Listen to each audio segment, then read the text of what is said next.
All right, so we are back. We have our special guest here with us, Samantha Hanson, the owner of Green Home and Company. Thank you so much for coming out here and bringing all these special treats with you to kind of show us how we can revamp what it is that we use every single day. Yeah. So can you tell our viewers a little bit about you and about why you started your company and what your company stands for? Yeah, so we are Green Home & Co. and I am Samantha Hanson. So we opened in Woodland Heights in September of this year. So I have a lot of items here and we'll kind of talk through some things, but really our main focus in our store is actually refills. And we sell items by the ounce. So you can bring your own empty container. So instead of getting rid of that plastic container of hand soap, you can actually bring that container back in, eliminating your trash. And I heard you guys talking earlier about I'm just one person, but we believe completely the opposite in our store, and we believe one person does matter, because every 10 people that say that adds up to hundreds of people and thousands of people that get to make a difference. So we believe that your one action does matter, and we want everybody to know that you do matter. So those one actions do make a difference. But I started the business about 2 years ago making reusable paper towels. So that was one of the things I was gifted. They're on our table here. They're one of my favorite items. It's one of my favorite switches. It's a very easy item that you kind of don't really know how much paper towels you go through until you look at your grocery bill. And so reusable paper towels are something that I love to promote. They wash about 500 times in the washing machine. So they're gonna last about 4 to 5 years. So if you're washing them weekly, you're gonna get a lot longer life out of them. They cost about the same price as a pack of paper towels, but you're gonna be able to wash them instead of trash them. So we firmly believe in having options that are either washable or compostable. And then, like I said, in stores, we do a ton of refills. So those are kind of our 3 main items that we do. So, or I guess categories of items. But what made you decide to pursue a career in environmental sustainability? I mean, like, okay, if you see like the environment is getting worse, right? And you do your own thing, but what made you decide to actually pursue it and actually make it to your own business? Yeah, so I have always been a gardener. I love to be outside. And when I started, when I bought my house and started my garden at my yard, I kind of realized that I was doing all of this outside to protect. And then I realized inside my house, I had a lot of things that weren't on the same page, right? You know, I love to raise butterflies and I love to have organic vegetables. And it wasn't, to me, it wasn't adding up what I was doing in my house. I had a lot of trash. I was going through a lot of, basically a lot of toxic chemicals. And so I started to make slow changes. My sister actually moved to Denver and they are way ahead of the curve on that. And she's the one that actually gifted me my first pack of paper towels and kind of started the road for me.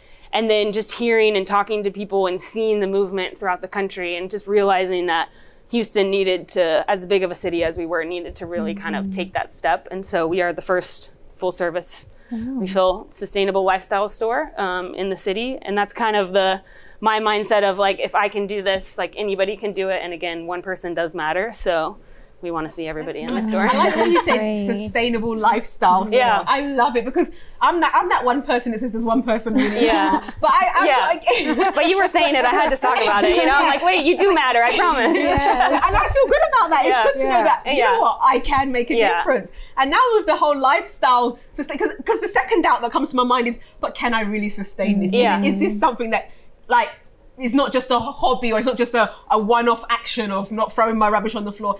Is it really a lifestyle thing? And I think you can answer that by letting us know the kind of products that you so I think too the big thing is, like, it doesn't have to be all or nothing. We don't use the word zero waste in the store because we don't want people to think that you have to do everything all at once or do it all. I still live imperfectly. It's sustainable, right? Like I still have sometimes where I go get a coffee and I forget my reusable cup, you know, so I have to get a to-go cup. We're not perfect. And so the word zero waste is not, we're not zero. We're, you know, 95% of the time we live sustainable. So I think it's like little things, like find something that works for you. It's never going to be sustainable if you don't actually use it. So if we're looking at the reusable paper towels, if you're still using, if you never actually put them into practice, or like the silicone bags are great replacements for Ziploc bags. But if you don't actually use them, it's not a sustainable item. It's just another consumer item, which we also don't want to promote. So the stasher bag or the silicone bags are one of my favorite. I brought one of the large stand-ups. This is one of my favorite things to make popcorn in.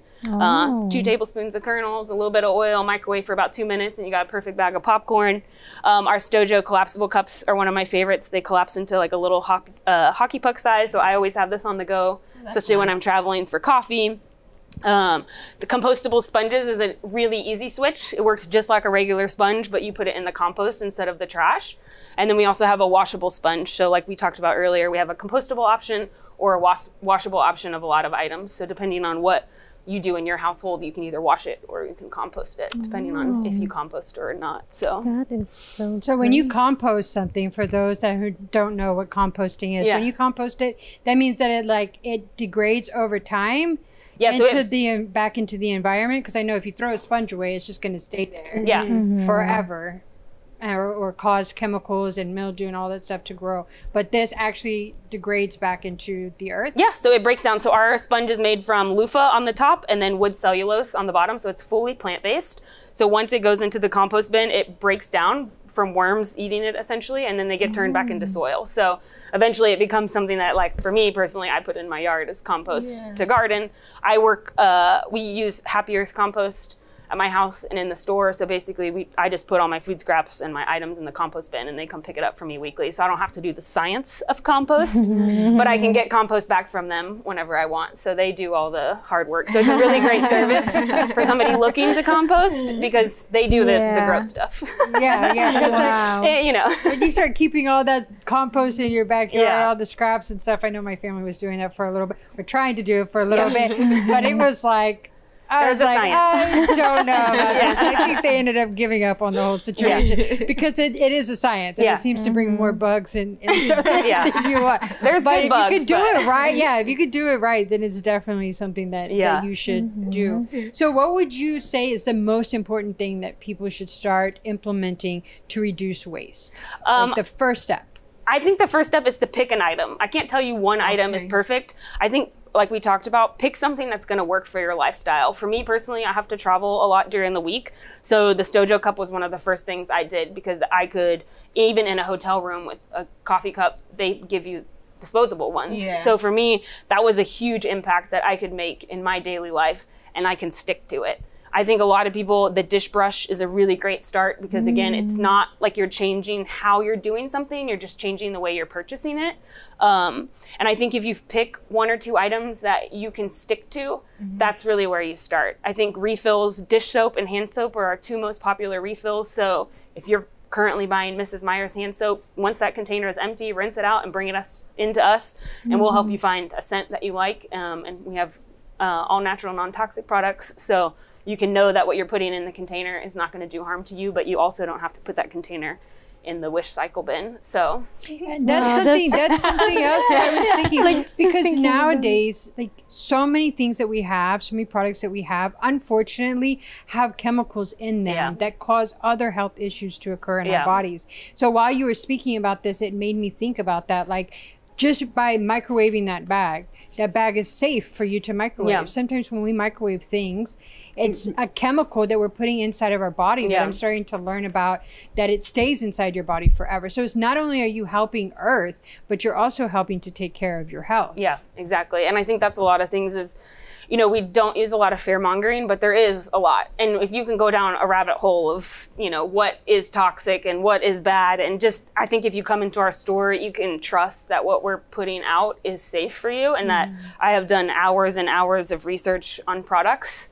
I have spent many late nights researching brands, and I have done the research, and everybody in my store that we have that works there is very passionate about the products and uses all the products, and the brands that we work with are majority women owned, and they're very passionate about what they do. And so I think if you come into our store, you can trust that what you're putting into that bottle is safe for you and the environment. all in one. I think I trust you already. Yeah. It's the very way that you're talking convincing, now, I'm right? thinking, where have you been so far in my life? Like, if someone could have explained it all to me like this a few years ago, I would have understood. I would have been the one to think, what's the point? Like, because you're not changing the way that I live. You're not changing what I do. I'm just doing it with better products. Exactly. Yeah. Changing it up. Yeah. Like, who can oppose that? Yeah. There's no reason to oppose it, you know? And in the end, you're supporting two small businesses. By supporting my business, you support another small, mostly women-owned or family-owned business too. So you can feel really good about where you're shopping too, because where you put your money does matter. So there's a lot of little things that kind of add up to this great success that we can have as a neighborhood. So sorry to cut you, but I'm just thinking now because I'm already convinced. I mean, I'm sold. I'm bought. We'll see you in the store this weekend. I'm in love with everything here. So apart from me, what are the challenges that you faced in trying to get this message across, or trying to get to address environmental issues in general? I mean, I think the biggest thing, like I've said before, is that people think it has to be all or nothing, or that I don't matter if I do one small thing. But really, at the end of the day, if we have 100 people doing small things, that's 100 small things. That's a lot of things, right? So I think the biggest thing is that you don't have to do it all. And it's just like getting the message out, because you can go down a rabbit hole on the internet of, well, this is toxic, this is bad for me, like I have to throw everything away, like nothing. And I'm like, hold on, like let's slowly, like as you start to use stuff, if it's not harming you physically, like, or it's not, use what you have, and then come in and see what we can help with. I think it's like, but getting the message out is just getting that it doesn't have to be all or nothing. And I think really it's like, well, that's not for me. That's not the lifestyle I live. I'm like, well, you drink coffee, so it is your lifestyle. You know, I mean, you're doing the dishes. Like, if you can just make a little bit of effort, like that's the biggest thing. Is like a lot of people are like, oh, that's not the lifestyle I live. But I'm like, you still go outside at the park and enjoy outside, so it still matters to you how our planet is. I mean, you don't want it to be 115 degrees. You can't enjoy the outside. But overall, like, what is the most effective way to reduce the impact on the environment? I mean, we do our own part, right? But overall, what do you think is the most effective one? I mean, honestly, shopping local. I highly support the farmers markets. If you haven't ever been to one of our farmers markets in Houston, we have some fantastic ones. So Heights Farmers Market is on Yale and 6th. It's actually this Sunday. So it's their Earth Day one. Shopping local, reducing your impact on where your products come from is a huge thing that you can do. So shopping local, we carry a ton of local brands in the store, so we're supporting the economy locally. But I think it really matters like where you buy your products too. So supporting your local farmers is a huge thing that I would also advocate for, besides supporting obviously our store. But I think we go hand in hand. So I think did I answer your question? Yes. Okay. I was like, sometimes I can go on a little bit. I get a little passionate, really you know. It's nice to see that you're passionate about what you do, because I'm like this. Before I saw the products, I'm already believing you because of the way that you're speaking, and I think that's so important. It's really nice. Like, there's nothing on that table that I wouldn't use. So why not use it from there, you know, and help the environment at the same time? Yeah, I mean, if you think about it, it's just like the sponge. The current sponge you're using is going to live longer in the trash than you're ever going to live. So, you know. Can I be honest? So I actually have one of those at my house. The compostable sponges? Yeah. Well, not the sponge, but the Swedish brush. dishcloth. The brush. Oh, the brush, yeah. Yeah, I have one of those at my house. Yeah. That thing has lasted so long and works so well. And I have had other sponges at my house that, of course, gone in the trash many times, and that thing has withstand. Yeah. And I love it. It is so nice. Yeah. So it is those small kind of changes, and people think, oh, but it's too expensive. Oh, I can't afford it. But like you said, those paper towels, the cost of those paper towels is the same as one paper towel. Like, how much are you spending on paper towels on a regular day? But the same price. They are expensive. They really are. You know what I mean? So it's like, and those are so cute. Yeah, I know these are really, I pick the fabrics and I make those in house. So, but I think it's little things too. Like we have shampoo and conditioner bars, like that kind of stuff. Like my hair is soft. Like after I wash my hair and blow dry it, I can't stop touching my hair because our shampoo and conditioner bars. It's easy things that you're like, and the conditioner bar is $32. It's expensive, but it's designed to last a year. Like you buy conditioner more regularly than that, and you're spending more than $32 a year. So I'd say that sustainability is an investment, because it's $30 for a pack of paper towels. Like that sounds like a lot up front, but it's going to last you 4 to 5 years. So it really is like you save. Yeah, exactly. So it's like, and most of the time when you go to a coffee shop and you bring your own cup, they'll give you like a 25 or 50 cent credit for bringing your own cup. And so now over the long run, you just paid for the cup that you're purchasing. So there's so many benefits, health-wise, environmentally, financially, like there's so many benefits, and people just say, oh, it's that, you know, it's too much work. It's because it's intimidating up front. And that's really what it is. I think people have put this kind of facade of like, oh, it's expensive, or it's not for me, or this is not how I want to live. And like, I think that's really the message that we want to portray, is that it doesn't matter if you're only filling dish soap, like we welcome you into the store. I don't really, it doesn't matter to me if you're getting all of these items. I want everybody to come do one thing and really feel like that matters. So and start somewhere. Yeah, exactly. Start somewhere. Because for us to go to other stores and other shops, we started with one item one day, right? Or someone referred us to it, and we liked it, and then we continued going there, not knowing that we're messing up the environment. But now that we know we're not going there anymore, those of you who are watching, we're not going there anymore. So I think it's the same thing here. We can, toilet paper. Who doesn't use toilet paper? Yeah, I know, right? I didn't even get to talk about that. Exactly. And then step by step, you'll start to see. You're getting used to it. Because it gives you a nice feeling as well to know that you're doing something good for the planet. Yeah, exactly. To the environment. That's that sense of satisfaction. It can't be bought with disposable stuff. Yeah. So I mean, why not? I'm all for it. I'm quite excited about my new life, guys. We welcome you in. I'm excited to have you. Right? So earlier on the show, when we first opened up, we were talking about climate control and like how we can't even tell the weather anymore, like what seasons we are in. Everything is changing so rapidly. So what are your thoughts on climate control, on what's happening in the environment right now? Yeah, I think it's hard for me because it can get really overwhelming and kind of emotional to think about, because I am somebody that loves to be outside, and I garden, and I have a whole ecosystem of bugs and critters in my backyard that, you know, every time I get a new neighbor, I'm like, just please don't spray anything. Like, just please don't. And I think it's just like, I tend to focus on the actions that we can be doing to make a difference in your life, and not necessarily like telling you it's because the earth is going to explode, because I don't believe in fear mongering for people. So I think it's hard for me to really express how I feel about it, because I think it all really matters, like how each person feels. So yeah, that one's a hard one for me to answer without really kind of going against it. So how about recycling? Okay, this is a much simpler one. What are your I said wish cycling earlier. So the newest study is that less than 6% of what we put in the recycling bin actually gets recycled. And a lot of that has to do with putting the wrong items in the recycling bin. So I think that's a big one, that people just assume that all pieces of plastic can be recycled. So your grocery bags, soft plastic, and film cannot go into your curbside recycling. That can go back to places like Target or H-E-B. They have like a recycle bag center, so you can take those back, put them in their box, and they send them off to the right facility.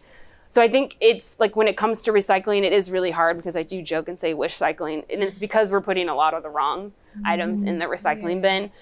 So I think if people take the time to kind of educate really what can go into the recycling bin and how the right way to put it in the recycling bin, we could really help with that number.